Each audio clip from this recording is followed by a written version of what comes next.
안녕하세요. 오늘의 말씀의 주제는 성령의 열매 희락입니다.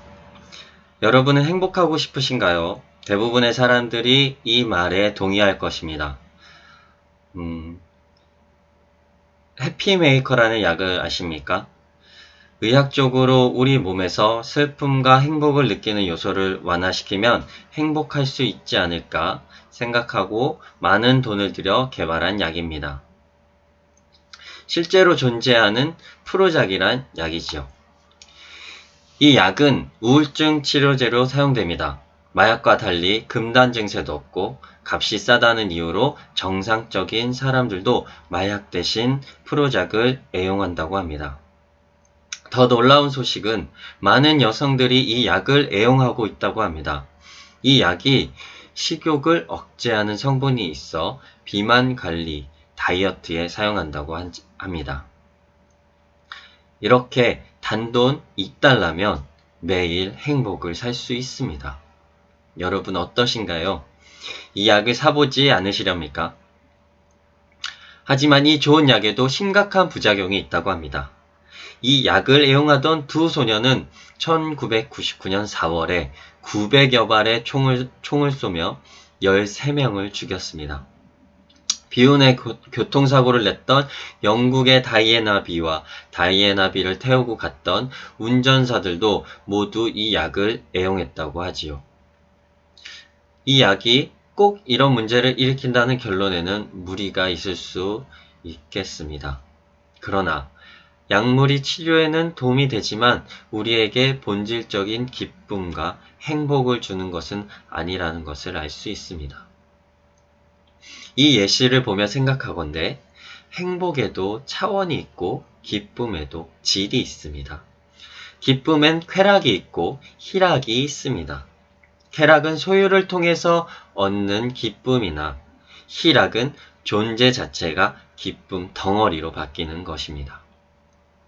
쾌락은 환경의 지배를 받으나 희락은 고통 중에도 맺혀질 수 있는 열매이지요. 그동안 우리가 생각하고 누려왔던 기쁨이라는 것이 쾌락은 아니라 할지라도 세상 사람들이 말하는 기쁨과 크게 다르지 않지 않습니까? 범사가 잘 되고 건강해지는 것이 예수를 믿는 이유이고 예수를 믿고 받는 복이라고 생각해오진 않았나요?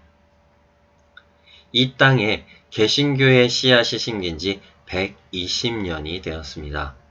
가난과 전쟁의 기근을 지나온 지난 120년은 범사가 잘 되는 것이, 건강한 것이 우리에게 충분한 전도의 메시지가 되어 왔습니다. 그러나 이제는 받아 누리는 복, 입만으로 전하는 복음이 아니라 삶으로 전하는 복음을 보여주어야 할 때입니다. 성령님의 은사를 받아 삶으로 성령의 열매를 맺는 것이 필요한 때이지요. 이런 차원에서 이제 기쁨의 이유가 달라져야 합니다. 희락의 차원이 달라져야 합니다. 예수를 믿고 내 환경이 달라지는 것만이 복음이 아니라 환경은 그대로 있으나 내가 달라지는 복음 말입니다. 고난의 환경에도 불구하고 맺혀지는 기쁨의 열매의 맛을 알아야 합니다. 신약 성경에 기쁨을 의미하는 카라라는 단어는 세상은 여전히 악하고 고통 중에 있지만 구세주가 오신다는 그 기대에서 오는 기쁨입니다. 따라서 희락은 종말론적인 기쁨인 것이지요.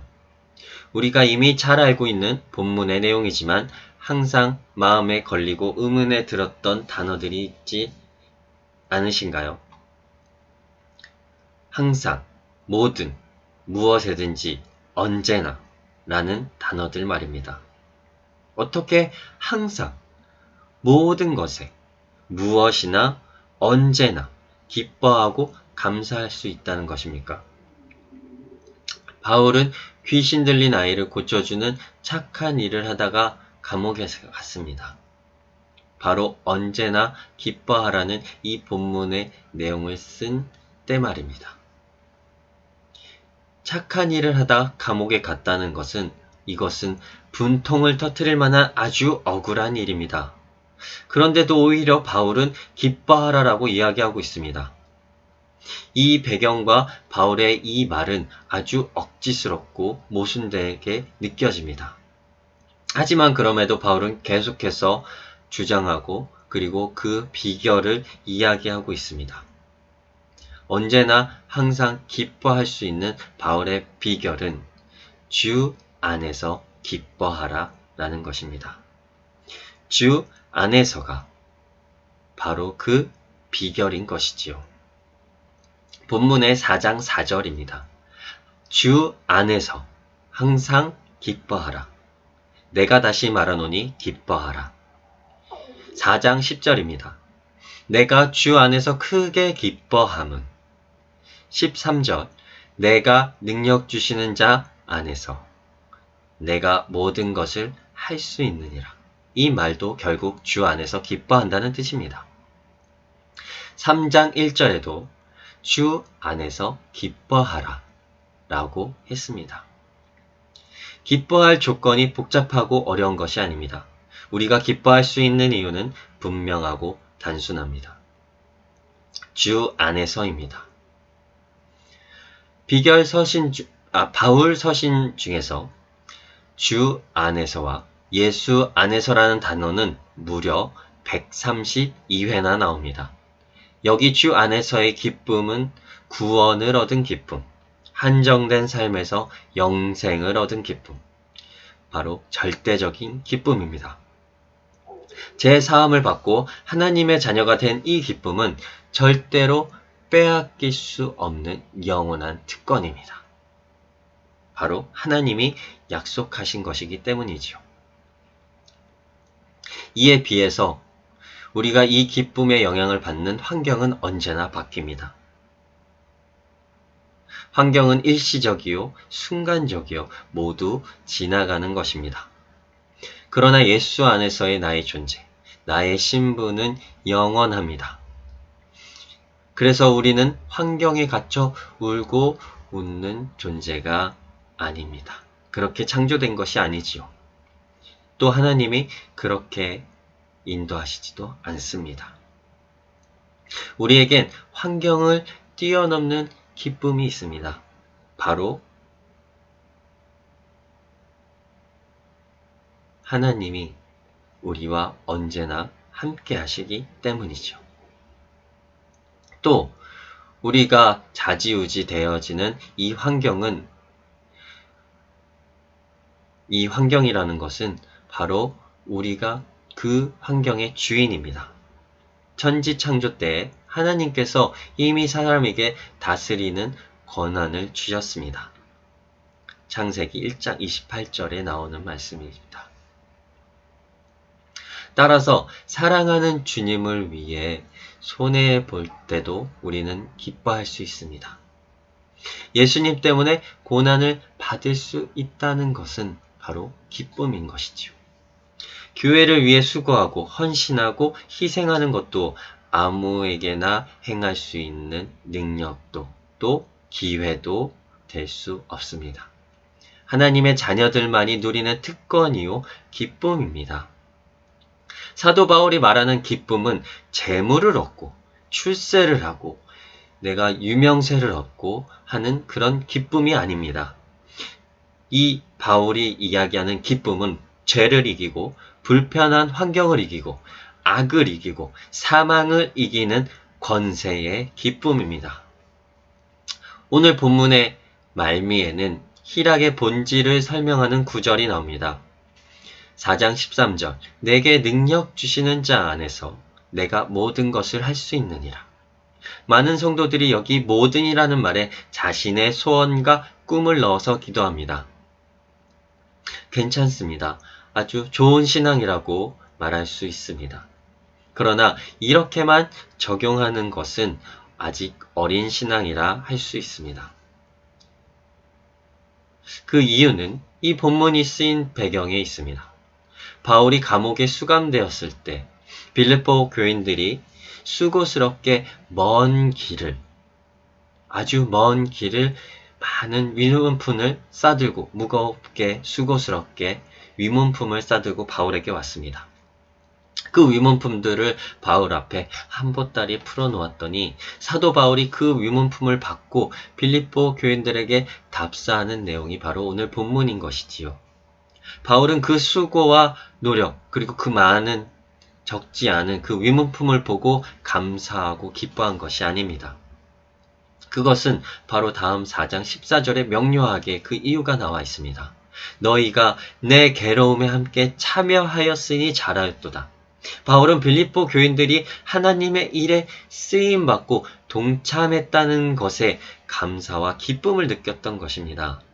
바울은 이렇게 말합니다. 나는 비천에도 처할 줄 알고 풍부에도 처할 줄 알며 풍부와 궁핍에도 그것을 감당할 일체의 비결을 배웠노라. 그것은 내게 능력 주시는 자 안에서 내가 모든 것을 할 수 있기 때문이다. 즉 내게 능력 주시는 자 안에서 모든 것을 할 수 있다는 이 말씀은 무슨 소원이든지 이룬다는 뜻이 아닙니다. 어떤 환경에서든지 기뻐할 수 있다는 뜻입니다. 배부른 것이 배고픈 것과 아무런 차이가 없다는 것입니다.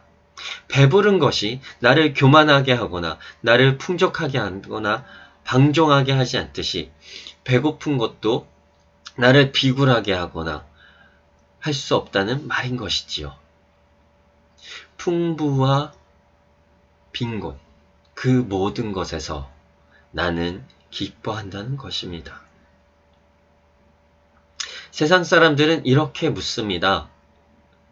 신앙이 현실에 무슨 가치가 있어? 예배 드리면 무슨 유익이 있어? 성경을 열심히 보면 장사가 잘 되나? 이런 질문들을 하는 사람들에게 성도는 대답을 가지고 있어야 합니다. 신앙을 가지고 예배와 성경을 보면 돈이 많아지고 승진하고 내 유명세가 널리 퍼지고 자녀가 좋은 대학과 좋은 직장에 들어간다면 우리는 전도할 필요가 없을 것입니다. 모든 사람들이 다들 교회로 나와서 헌금을 쏟아내고 목이 터져라 기도하며 찬양하겠지요. 세상에는 성경학원, 교회학원, 기도학원이 생기고 기도 배우러 다니고 야단 법석을 떨 것입니다. 사실 어쩌면 이미 교회가 그런 학원이 되어버렸는지도 모르겠습니다. 이런 현실에 오늘 우리 가운데 사도 바울과 같이 역설적으로 살고 역설적으로 생각하는 사람이 있어야 합니다. 사도 바울은 그 어떤 경우에도 그 어떤 환경 속에도 풍부한 삶을 살았습니다. 물론 우리가 인간적으로 볼 때 바울의 생애는 그렇게 행복한 사람이 아니었습니다. 너무나도 많은 고난과 또 빈곤과 죽을 고비들을 넘겼던 바울이지요. 하지만 이런 여러 고난들 속에서도 바울에게는 풍성한 삶의 비결이 있었습니다. 바로 내게 능력 주시는 자 안에서 말입니다. 예수 안에서의 풍성한 삶, 이것이 바로 희락, 그리고 그 희락, 기쁨됨의 본질입니다. 그렇습니다. 그리스도인은 예수 안에서 모든 일을 할 수 있습니다. 그리스도인은 어떤 환경에서든지 기뻐하며 살 수 있습니다. 고난과 고통 중에서도 기뻐하며 살 수 있습니다. 희락도 그렇지만 성령의 열매 모두가 환경을 초월하여 맺히는 열매들입니다. 이 시대에 성령의 열매가 되시기를 간구하고 바랍니다. 감사합니다.